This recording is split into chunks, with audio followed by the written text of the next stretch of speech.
Chers frères et sœurs, au nom du Christ, je vous souhaite la bienvenue dans ce temple et sur notre chaîne où nous sommes venus pour rechercher la présence de Dieu, écouter humblement sa parole et la méditer ensemble.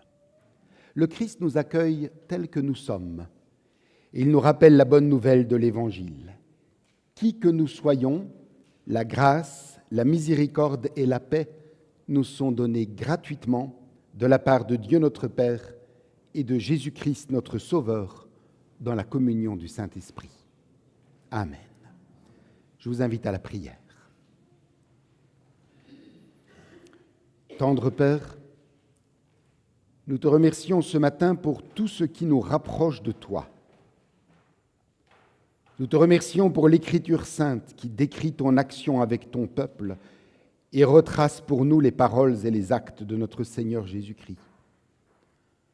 Nous te remercions pour la musique et la poésie des psaumes, pour les cantiques que nous chantons et pour tous les souvenirs qu'ils éveillent en nous.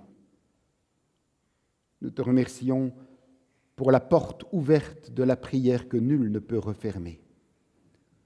Nous te remercions pour ce jour qui nous appelle à mettre de côté les choses habituelles et à entrer dans un temps mis à part. Nous te remercions pour la prédication de ta parole qui nous réconforte le cœur et illumine notre esprit. Ouvre notre cœur et notre esprit afin que nous puissions recevoir aujourd'hui les choses précieuses que tu veux nous donner par Jésus-Christ notre Seigneur. Amen. Levons-nous pour louer l'Éternel en chantant du psaume 138, les strophes 1 et 3. Du psaume 138, nous chantons les strophes 1 et 3.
Écoutons la loi d'amour de notre Père telle que Jésus lui-même la résume.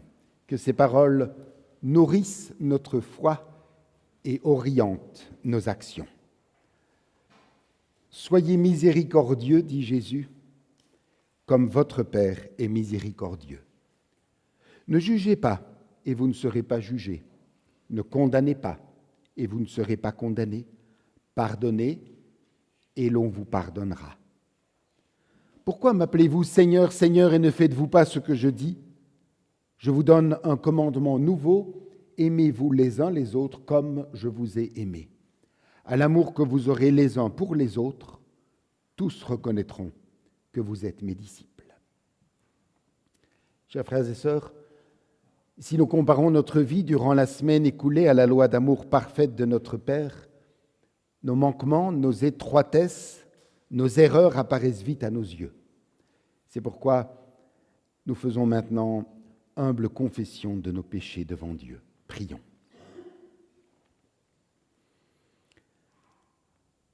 Dieu d'amour, qui nous connaît et qui nous aime, nous reconnaissons devant toi avec douleur que nous ne t'aimons pas comme tu es digne d'être aimé. C'est souvent loin de toi que nous cherchons notre bonheur et notre cœur est attaché de façon excessive au bien de ce monde. Seigneur, aie pitié de nous et pardonne-nous pour l'amour de Jésus-Christ, ton Fils, notre Sauveur. Change notre cœur, car nous ne pouvons le changer nous-mêmes. Et accorde-nous la grâce d'une vie renouvelée par l'action de ton Saint-Esprit. Permets que nous puissions consoler et guérir là où nous avons blessé, et veuille réparer toi-même les maux que nous avons causés et dont les conséquences sont hors de notre portée. Que ton amour nous pénètre et rayonne autour de nous pour la gloire de ton nom. Amen.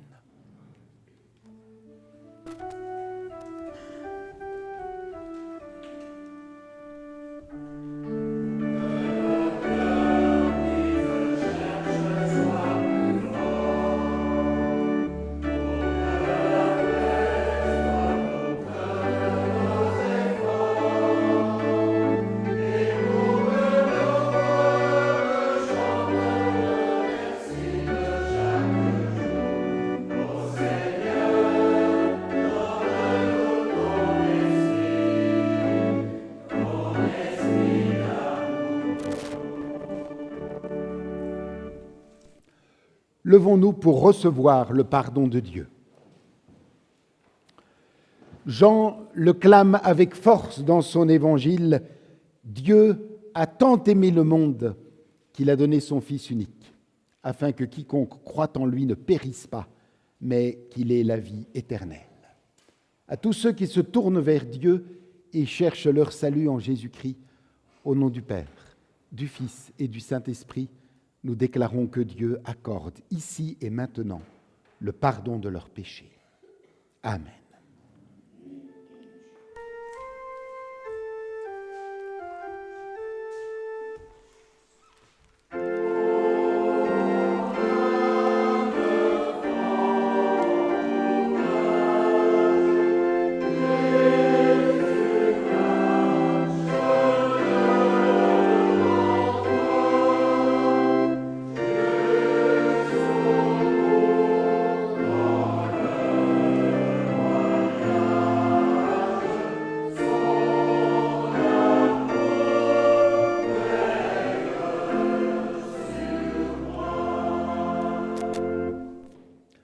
Dans la joie du pardon reçu, nous pouvons confesser notre foi.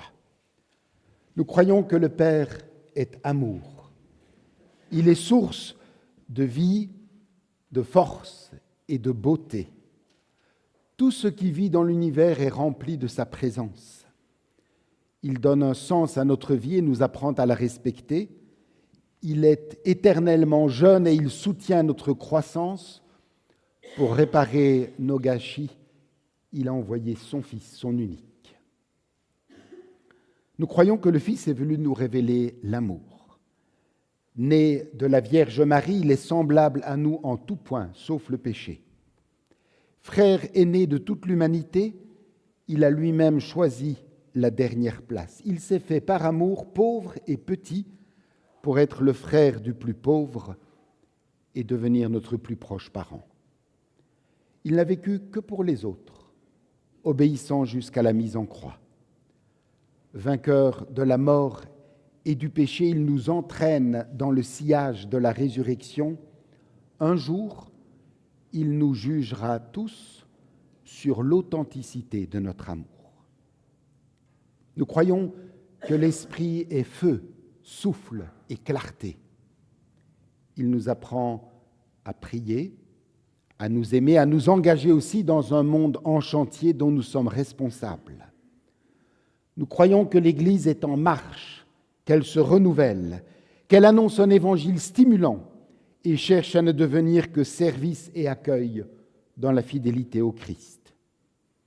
Nous croyons que nous sommes tous envoyés vers nos frères et sœurs pour témoigner de l'amour aujourd'hui et dans les siècles sans fin. Amen.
Avant d'écouter la lecture des textes de ce matin, prions pour demander à Dieu l'intelligence de sa parole.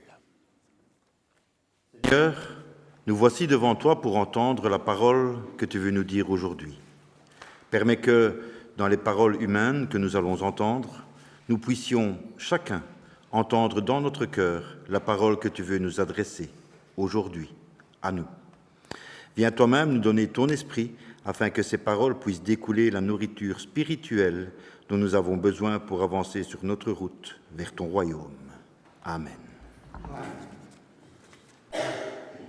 Nous écouterons d'abord du premier livre des Rois au chapitre 19, les versets 9 à 18. 1 Roi, chapitre 19 à partir du verset 9. Et là, Élie entra dans la caverne et il y passa la nuit. Et voici la parole de l'Éternel lui fut adressée en ces mots. « Que fais-tu ici, Élie » Il répondit, « J'ai déployé mon zèle pour l'Éternel, le Dieu des armées, car les enfants d'Israël ont abandonné ton alliance, ils ont renversé tes autels, ils ont tué par l'épée tes prophètes. Je suis resté, moi seul, et ils cherchent à m'ôter la vie. » L'Éternel dit, « Sors et tiens-toi dans la montagne devant l'Éternel. » Et voici, l'Éternel passa. Et devant l'Éternel, il y eut un vent fort et violent qui déchirait les montagnes et brisait les rochers. L'Éternel n'était pas dans le vent. Après le vent, ce fut un tremblement de terre. L'Éternel n'était pas dans le tremblement de terre. Et après le tremblement de terre, un feu. L'Éternel n'était pas dans le feu. Et après le feu, un murmure doux et léger. Quand Élie l'entendit, il s'enveloppa le visage de son manteau, il sortit et se tint à l'entrée de la caverne. Et voici une voix lui fit entendre ces paroles. « Que fais-tu ici, Élie » Il répondit, « J'ai déployé mon zèle pour l'Éternel, le Dieu des armées, car les enfants d'Israël ont abandonné ton alliance, ils ont renversé tes autels et tué par l'épée tes prophètes. Je suis resté, moi, seul, et ils cherchent à m'ôter la vie. » L'Éternel lui dit, « Va, reprends ton chemin dans le désert jusqu'à Damas, et quand tu seras arrivé, tu oindras Hazaël pour roi de Syrie.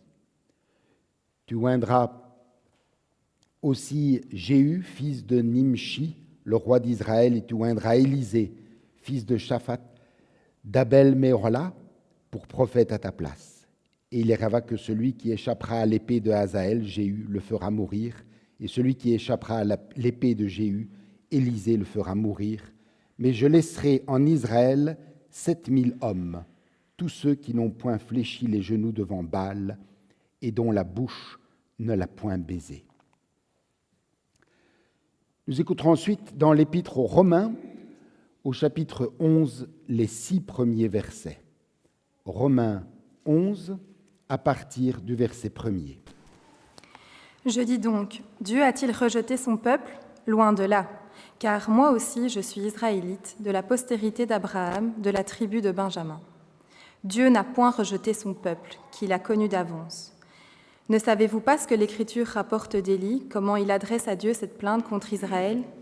Seigneur, ils ont tué tes prophètes, ils ont renversé tes autels. Je suis resté moi seul, et ils cherchent à m'ôter la vie. Mais quelle réponse Dieu lui fait-il? Je me suis réservé 7000 hommes qui n'ont point fléchi le genou devant Baal. De même aussi, dans le temps présent, il y a un reste, selon l'élection de la grâce. Or, si c'est par grâce, ce n'est plus par les œuvres. Autrement, la grâce n'est plus une grâce. Et si c'est par les œuvres, ce n'est plus une grâce. Autrement, l'œuvre n'est plus une œuvre. Et l'évangile de ce matin se lit dans l'évangile de Matthieu au chapitre 14, à partir du verset 22. Matthieu 14, à partir du verset 22. Aussitôt après, Jésus obligea les disciples à monter dans la barque et à passer avant lui de l'autre côté pendant qu'il renverrait la foule. Quand il l'eut renvoyé, il monta sur la montagne pour prier à l'écart. Et comme le soir était venu, il était là, seul. La barque, déjà au milieu de la mer, était battue par les flots, car le vent était contraire. À la 4e veille de la nuit, Jésus alla vers eux, marchant sur la mer. Quand les disciples le virent marcher sur la mer, ils furent troublés et dirent « C'est un fantôme !» Et dans leur frayeur, ils poussèrent des cris. Jésus leur dit aussitôt « Rassurez-vous, c'est moi, n'ayez pas peur. » Pierre lui répondit « Seigneur, si c'est toi, ordonne que j'aille vers toi sur les eaux. » Et il dit « Viens. » Pierre sortit de la barque et marcha sur les eaux pour aller vers Jésus. Mais voyant que le vent était fort, il eut peur.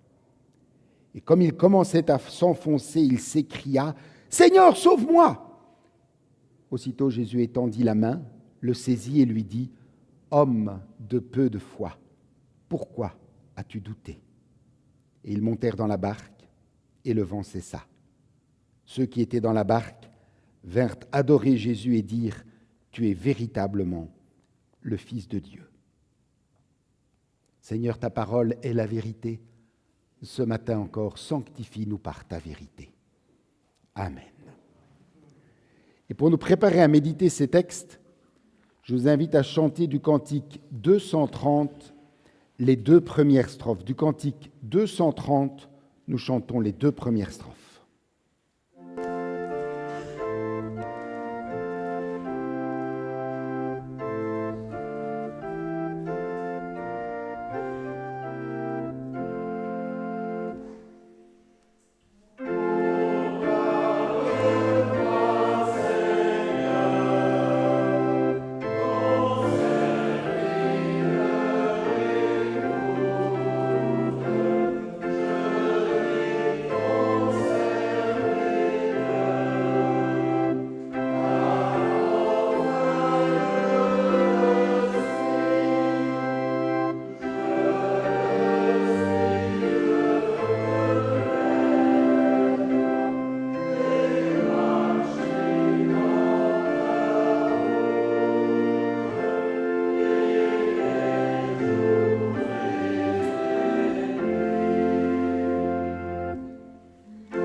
vous invite à entrer maintenant dans un temps de silence afin que chacun puisse en toute simplicité offrir à Dieu son adoration, ses remerciements et ses prières.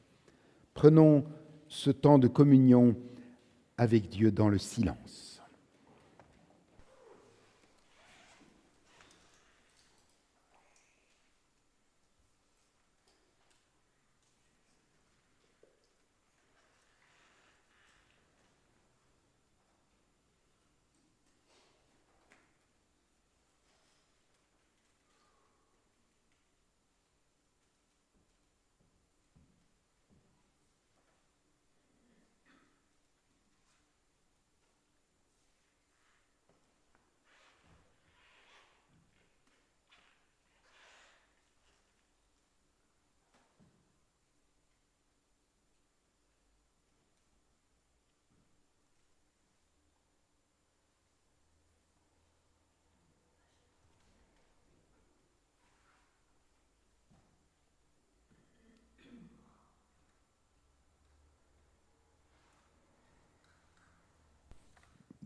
Père éternel, toi qui es le même hier, aujourd'hui, éternellement, c'est humblement et le cœur reconnaissant que nous nous présentons devant toi ce matin.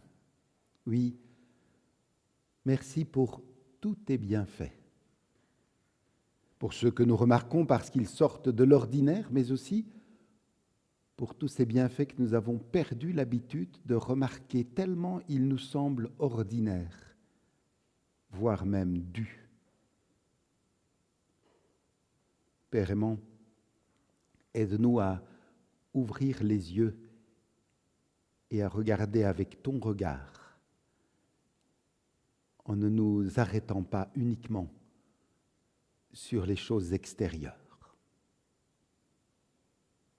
Merci, Père, de nous offrir cette opportunité de nous arrêter un peu en nous invitant dans ta maison, de prendre le temps d'une pause pour regarder en nous, regarder vers toi et recevoir de toi tout ce que tu veux nous donner.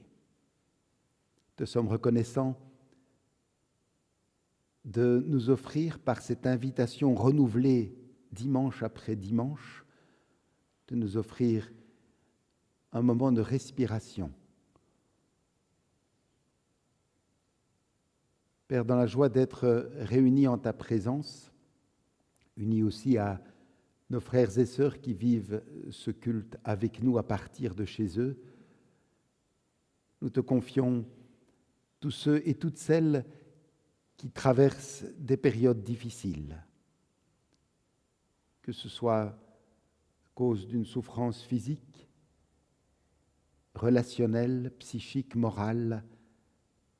Toi, Père, mieux que quiconque, tu sais ce dont chacun a besoin maintenant. Veuille, nous t'en prions, étendre ta main et bénir. Donne-nous aussi là où tu nous as placés avec les talents que tu nous as offerts de pouvoir être une oreille attentive, de pouvoir apporter une parole de réconfort ou un geste de soutien. Comme chaque dimanche, Père, nous te confions aussi tous ceux et toutes celles qui ont choisi de ne pas répondre à ton appel, qui ont décidé de te mettre en sourdine dans leur vie. Tu connais leurs raisons mieux que quiconque, mieux qu'eux-mêmes souvent. Veuille, nous t'en prions, toucher leur cœur, les réveiller, te révéler à eux, afin qu'ils puissent découvrir ou peut-être redécouvrir combien la vie est enrichie lorsqu'elle est vécue avec toi et pour toi. Maintenant, Père, que nous allons nous pencher sur ta parole pour tenter de mieux la comprendre afin de pouvoir mieux en vivre, éclaire notre esprit et ouvre notre cœur, afin que nous soyons réceptifs et que nous soyons en mesure de recevoir la parole que tu nous adresses aujourd'hui. Dans le nom de ton Fils, notre frère, Seigneur et Sauveur Jésus-Christ. Amen.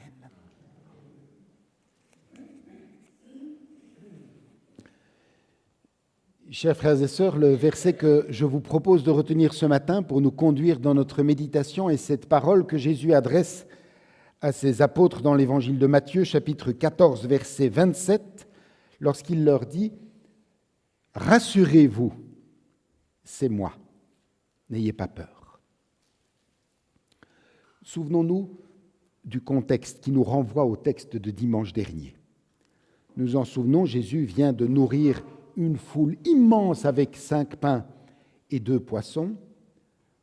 Le soir est venu, Jésus demande aux apôtres de monter dans une barque et de passer de l'autre côté du lac, et lui monte seul sur la montagne pour prier.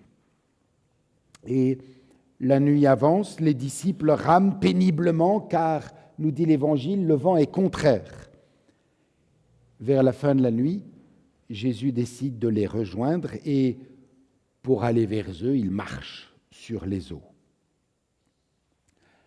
Arrêtons-nous juste un instant pour nous souvenir que dans l'Ancien Testament, marcher sur la mer est une prérogative attribuée à Dieu. Donc lorsque Jésus vient ainsi vers ses disciples en marchant sur les eaux, il nous donne un signe qui dépasse le simple miracle. Jésus se révèle avoir une autorité qui n'appartient qu'à Dieu.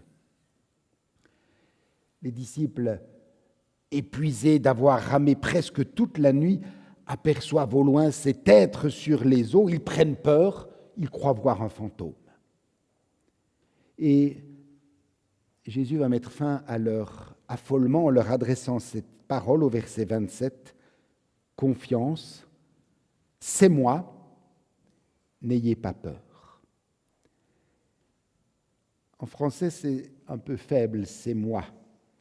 Dans le texte grec, Jésus dit « ego eimi », c'est-à-dire littéralement « je suis ».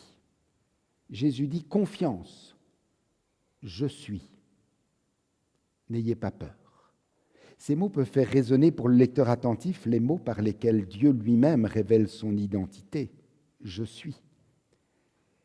Celui qui vient vers eux au milieu de la tempête n'est donc pas une apparition inquiétante, c'est leur Seigneur. La foi de Pierre est alors mise à l'épreuve. Il veut vérifier s'il a bien compris la situation. « Seigneur, si c'est bien toi, ordonne-moi de venir te rejoindre sur l'eau. » Remarquons quelque chose d'important. Pierre ne prend pas l'initiative de rejoindre Jésus en comptant sur ses propres forces.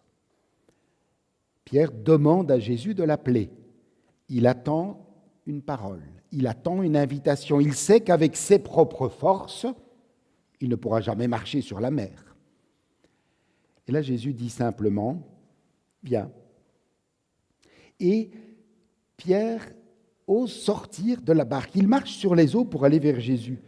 Et Matthieu ajoute au verset 30, en voyant que le vent était fort, il eut peur et commençait à enfoncer. Il s'écria « Seigneur, sauve-moi » Pierre avait commencé par regarder Jésus, mais lorsqu'il voit la violence du vent, la peur prend le dessus. À ce moment-là, ce qui était autour de lui devient soudain plus présent que la parole de celui qui l'avait appelé. Ce qui est autour de lui devient tout d'un coup plus important que la parole de celui qui l'a appelé. Et c'est alors qu'il commence à s'enfoncer. Pierre voit le vent, mais il ne voit plus toute la réalité. Toute la réalité. Jésus est bien là, toujours. La parole qu'il a appelée est toujours là. La main qui va le saisir est déjà là. Chers frères et sœurs, remarquons un élément important. La confiance de Pierre au début n'avait pas supprimé la tempête. Même lorsqu'il fait confiance à Jésus et sort de la barque, le vent continue de souffler, les vagues continuent de se déchaîner. C'est une réalité qu'il est important de garder en mémoire aujourd'hui. La foi ne nous promet pas une vie sans vent contraire. Elle ne nous garantit pas que les tempêtes disparaîtront dès que nous avons placé notre confiance en Dieu. Non. Mais elle nous apprend vers qui regarder lorsque le vent souffle. Vers qui regarder. Nous aussi, lorsque les épreuves surviennent, nous pouvons être malmenés, nous pouvons perdre nos repères, avoir l'impression que tout devient incontrôlable. Nous regardons le vent, les circonstances, ce qui menace notre avenir, et plus nous regardons la tempête, plus elle nous semble immense. Mais lorsqu'il se rend compte qu'il coule, Pierre fait quelque chose d'essentiel. Il appelle Jésus. « Seigneur, sauve-moi !» C'est le cri de la foi au milieu du doute. Et aussitôt, nous dit Matthieu, aussitôt, Jésus tend la main et saisit Pierre. Au moment où Pierre croit qu'il va couler, Jésus est déjà là. Jésus ne laisse pas Pierre couler, c'est vrai. Mais Jésus ne fait pas non plus comme si rien ne s'était passé. Il lui dit, « Homme de peu de foi, pourquoi as-tu douté ?» Alors oui, Jésus saisit Pierre, mais il l'appelle aussi à grandir dans la confiance. Les deux vont de pair. Chers frères et sœurs, cet épisode de la vie des apôtres est un peu l'histoire de nos vies à chacun, chacune. Tous, nous devons, à un moment ou à un autre, faire face à des tempêtes qui secouent notre existence. Nous connaissons les vents contraires, les périodes d'incertitude, les moments où nous avons l'impression de ne plus savoir où nous allons. Et dans ces moments-là, il peut nous arriver de nous demander « Où est Dieu ? Est-il vraiment là dans ce que je suis en train de traverser ? » Comment faire pour ne pas nous laisser submerger par les flots du doute ? Le récit de Pierre nous donne déjà une première réponse. Apprendre à appeler le Seigneur à l'aide. Même quand notre foi vacille, même lorsque nous avons peur, même lorsque nous ne comprenons plus. Et puis, garder les yeux fixés sur le Christ. Car ce que nous voyons dans l'épreuve n'est pas toute la réalité. Ce que nous voyons dans l'épreuve n'est pas toute la réalité. Jésus est là, même lorsque nous ne le voyons pas. Le récit du premier livre des rois va nous aider à aller plus loin sur ce point. Retournons à la grotte où nous avions laissé Élie dimanche dernier. Le prophète a peur, il est poursuivi, le peuple cherche à lui ôter la vie et il se cache dans une caverne du mont Horeb. Il est épuisé, découragé. Il a précisément le sentiment que son ministère a échoué. Et là, l'Éternel l'interroge. « Pourquoi es-tu ici, Élie ?» Étrange question. Dieu sait très bien pourquoi son serviteur se cache. Mais Dieu veut qu'Élie exprime lui-même ce qu'il porte au fond de lui. Et donc il le questionne. « Pourquoi es-tu ici, Élie ?» Et Élie répond. Seigneur Dieu de l'univers, j'ai tant de zèle pour toi, mais je ne peux plus supporter la manière d'agir des Israélites. En effet, ils ont rompu ton alliance, ils ont démoli tes autels, ils ont tué tes prophètes. Il termine en disant, « Et je suis resté moi seul, et ils cherchent à m'ôter la vie. » Remarquons d'abord que Dieu laisse parler son prophète. Puis il lui dit, « Sors et tiens-toi sur la montagne devant moi, je vais passer. » L'Éternel invite Élie à sortir de la caverne et à se tenir devant lui. Élie va devoir alors apprendre à reconnaître la manière dont Dieu choisit de se manifester.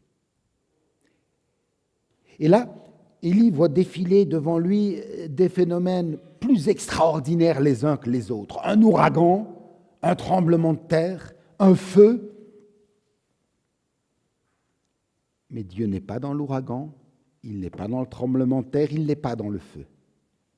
Et puis, nous dit le texte, vient un murmure presque imperceptible. Le murmure d'un souffle léger, une voix de silence ténue. Élie découvre alors que la présence de Dieu ne se manifeste pas nécessairement dans ce qui est spectaculaire. Il doit apprendre à discerner la présence de Dieu dans ce qui est discret, fragile, presque imperceptible. Mais il y a encore autre chose. Élie croit et il dit, il clame qu'il est seul. Il voit l'échec apparent de son ministère. Mais l'apôtre Paul relira plus tard cet épisode et rappellera quelque chose qu'Élie ne pouvait pas voir.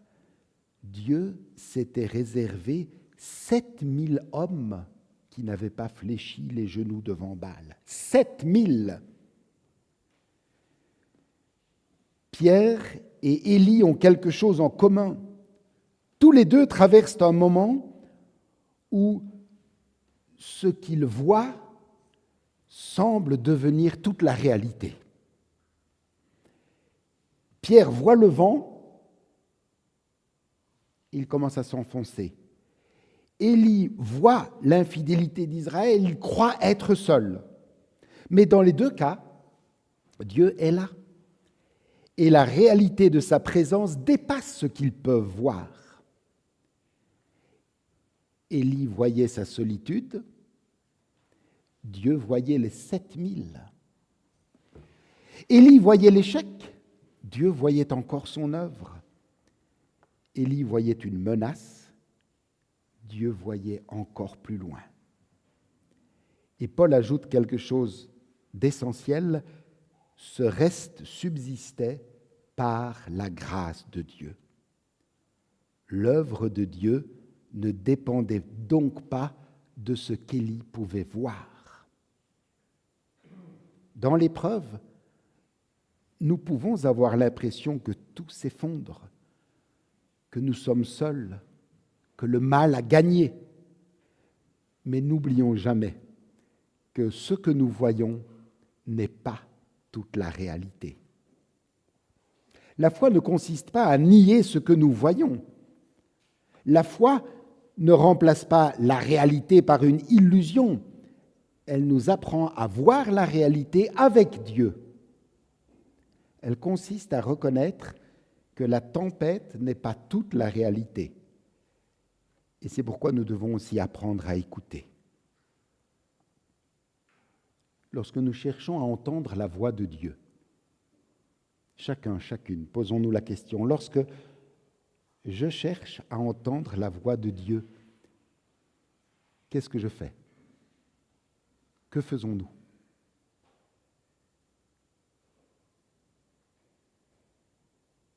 Nous pouvons être parfois tentés de chercher Dieu uniquement dans ce qui nous impressionne. Une émotion intense, je le sens. un signe extraordinaire, une expérience qui nous bouleverse. Mais notre page de l'Ancien Testament nous rappelle que Dieu peut aussi se faire reconnaître dans une parole discrète, une rencontre, une conviction intérieure, un encouragement reçu au bon moment. Chers frères et sœurs, une foi qui grandit n'est pas nécessairement une foi qui cherche toujours davantage de manifestations extraordinaires. Une foi qui grandit, c'est une foi qui apprend lentement à écouter, à discerner. Une foi qui est capable de faire silence et d'attendre. Une foi qui sait reconnaître la présence du Seigneur, même lorsqu'elle ne s'impose pas à nos yeux. Alors, lorsque l'épreuve nous frappe, souvenons-nous de Pierre. Appelons le Seigneur à l'aide. Seigneur, sauve-moi! Et souvenons-nous aussi d'Élie. Ne croyons pas que ce que nous voyons est toute la réalité. Dans la tempête, comme Pierre, gardons les yeux fixés sur le Christ. Dans le silence, comme Élie, apprenons à écouter. Car le Seigneur est là, même lorsque nous ne le voyons pas, même lorsque nous ne comprenons pas, même lorsque les vents soufflent avec violence autour de nous. Rassurez-vous, c'est moi. N'ayez pas peur. Amen.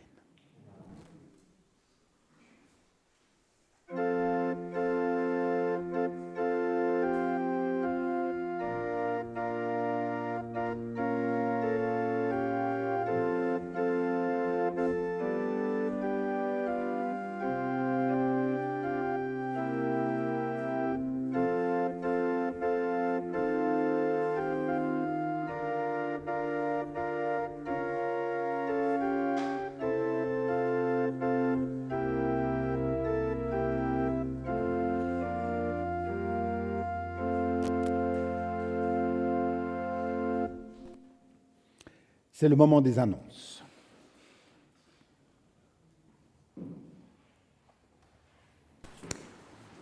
Voilà, mercredi à 19h, nous aurons notre habituelle réunion de la Croix-Bleue et dimanche prochain à 10h, notre culte.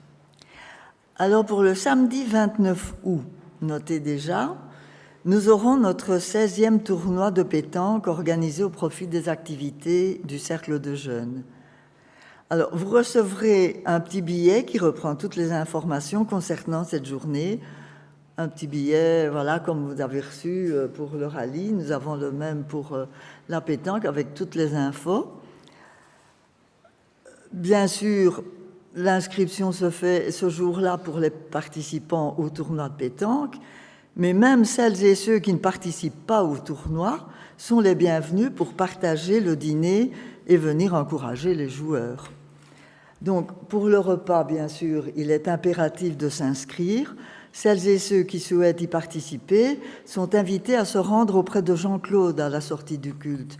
Jean-Claude aura aussi des petits billets tels que celui-ci pour vous inscrire, pour dire le nombre de repas que vous désirez, le prix du repas, etc. et le numéro de compte sur lequel vous pourrez verser la participation aux frais.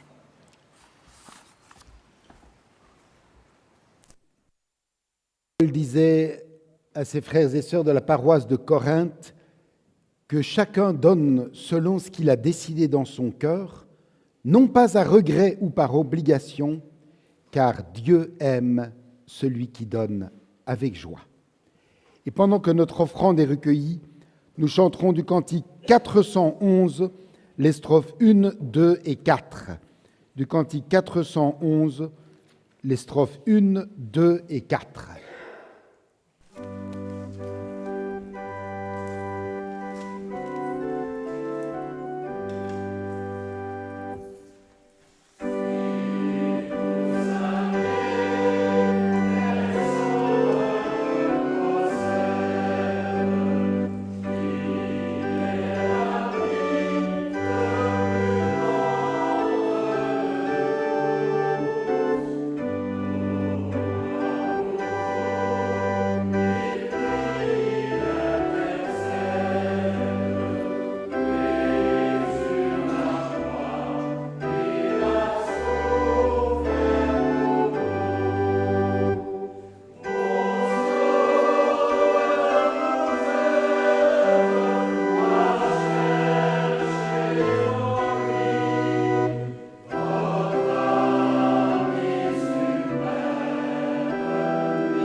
Unissons-nous dans la prière d'intercession.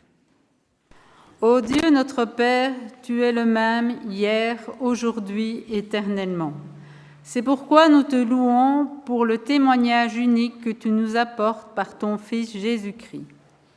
Par lui, nous savons maintenant que tu restes avec nous, au-delà des temps et des âges, au-delà des espaces, au-dessus de tout, et dans la vie de chacun. C'est pourquoi nous déposons devant toi les soucis, les questions et les détresses de tous. Souviens-toi de tous ceux qui sont aux prises avec des difficultés. Console et réconforte tous les affligés, tous les malades du corps et de l'âme, tous ceux qui sont privés du secours humain, tous ceux qui souffrent injustement dans un monde inhospitalier. Souviens-toi des membres de notre famille, au près et au loin, et sois auprès de ceux qui n'ont pas de famille. Suscite, nous t'en prions, des témoins joyeux et courageux, et donne-nous d'être porteurs de paix, d'amour et d'espérance. Par Jésus-Christ, notre Seigneur. Amen. Je vous invite à vous lever, élevons nos cœurs vers le Seigneur. Comme les disciples réunis à Jérusalem, nous voici rassemblés en ce premier jour de la semaine, car nous avons entendu la parole de Jésus vivant. La paix soit avec vous, comme le Père m'a envoyé, moi aussi je vous envoie. Béni sois-tu pour le don de l'Esprit Saint. Il fait de nous les témoins du pardon que tu offres à ceux qui se confient en toi. Plein d'admiration et de reconnaissance, avec toutes celles et tous ceux qui se confient en ta grâce, nous t'acclamons et te chantons, Saint, Saint, Saint est le Seigneur.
Écoutons comment notre Seigneur Jésus-Christ a institué ce repas auquel nous aurons part ensemble. Dans la nuit où il fut livré, Jésus prit du pain. Et après avoir rendu grâce, il le rompit, le donna à ses disciples en disant « Prenez, mangez, ceci est mon corps qui est donné pour vous. Faites ceci en mémoire de moi. » De même, après le souper, Jésus prit la coupe. Et après avoir rendu grâce, il la leur donna en disant « Buvez-en tous. Ceci est mon sang, le sang de l'alliance nouvelle, répandu pour vous en rémission des péchés. Faites ceci en mémoire de moi. » Ainsi, toutes les fois que vous mangez de ce pain et que vous buvez de cette coupe, vous annoncez la mort du Seigneur jusqu'à ce qu'il vienne. Prions. Devant cette table, Père, nous nous rappelons les souffrances et la mort de Jésus. Nous nous réjouissons de sa résurrection. Elle nous donne l'assurance de sa présence auprès de nous. Nous attendons le jour où son règne sera établi sur toute la création, sur toute créature. Maintenant, Père, donne-nous ton Esprit Saint. En ce vin et en ce pain, donne-nous de communier à la vie même du Christ. Que cette vie nous pénètre, qu'elle nous transforme à ton image et nous fasse participer à ton œuvre. Amen.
Jésus dit, « Venez à moi, vous tous qui êtes fatigués de porter un lourd fardeau, et je vous donnerai le repos. Prenez sur vous mon joug et laissez-moi vous instruire, car je suis doux et humble de cœur, et vous trouverez le repos pour tout votre être. »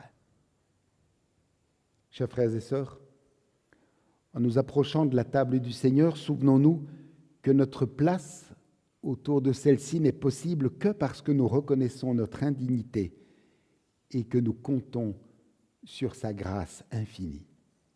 Venez, dit le Seigneur, car tout est prêt.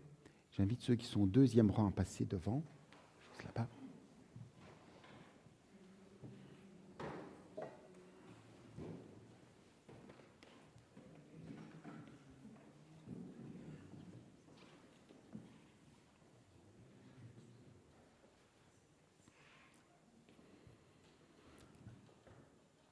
Le pain que nous rompons est la communion au corps de notre Seigneur Jésus-Christ qui a été donné pour nous. Ceci est mon corps. Ceci est mon corps.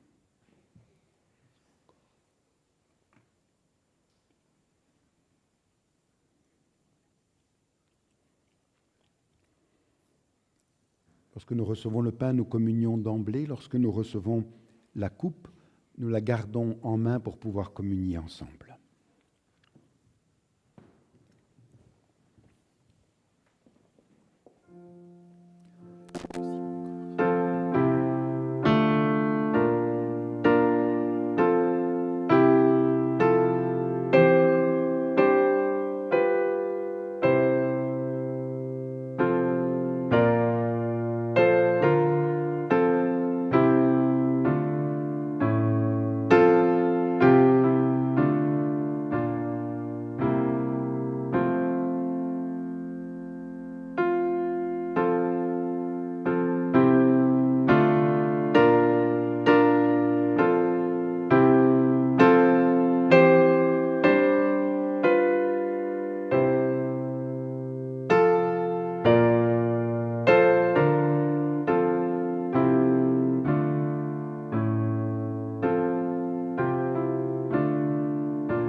La coupe de la nouvelle alliance pour laquelle nous rendons grâce est la communion au sang de notre Seigneur Jésus-Christ qui a été versé pour nous. Buvez-en tous, nous dit Jésus.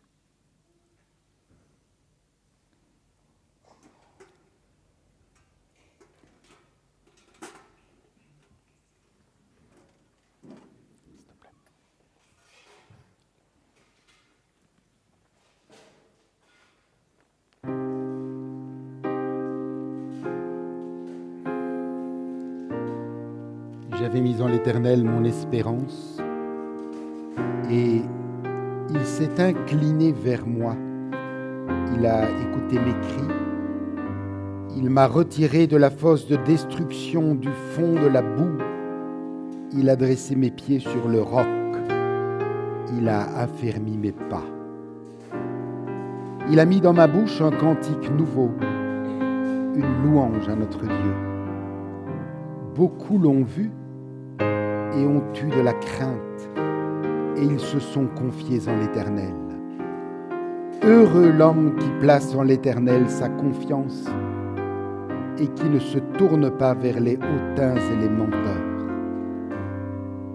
Tu as multiplié, Éternel mon Dieu, tes merveilles et tes desseins en notre faveur.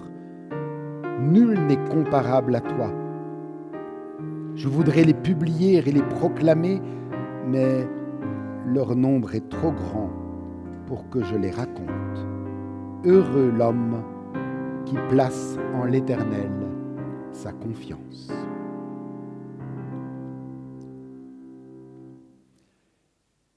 Dieu très bon, tu nous as donné à cette table sainte un avant-goût de ton royaume. Nous te le demandons que cette communion nous rende toujours plus assoiffés de la vraie vie. Donne-nous de vivre tous les jours de cette semaine qui s'ouvre en nous souvenant qu'au-delà même des apparences, tu es toujours avec nous.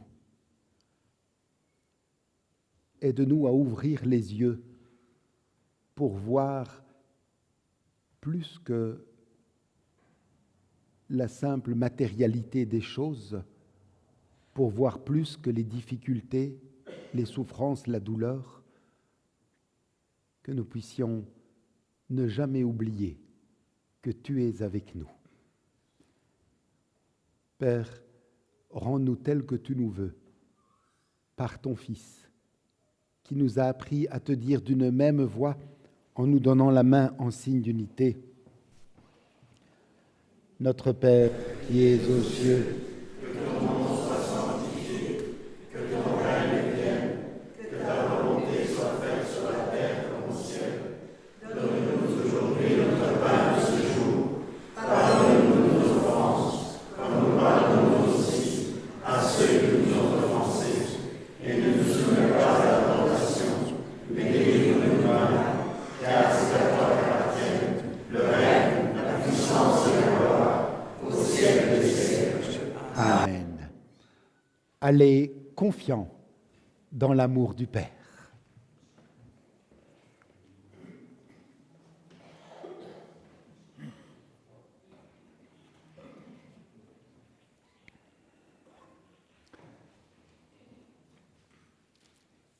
Écoutons l'exhortation et recevons la bénédiction de la part de notre Dieu. Chers frères et sœurs, comme les textes de ce matin nous l'ont rappelé, n'oublions pas que ce que nous voyons ne constitue pas toute la réalité. Le Seigneur est là, même lorsque nous ne le voyons pas, même lorsque nous ne le comprenons pas, même lorsque les vents contraires soufflent avec violence. Entendons Jésus nous dire « Rassurez-vous, c'est moi, n'ayez pas peur ». Que l'Éternel renouvelle votre intelligence, qu'il vous donne un regard clairvoyant, un cœur généreux, une fidélité éprouvée. Que l'Éternel vous bénisse et qu'il vous garde dans la communion du Père, du Fils et de l'Esprit Saint. Amen.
À vous qui avez partagé ce culte avec nous chez vous, nous adressons notre salut fraternel.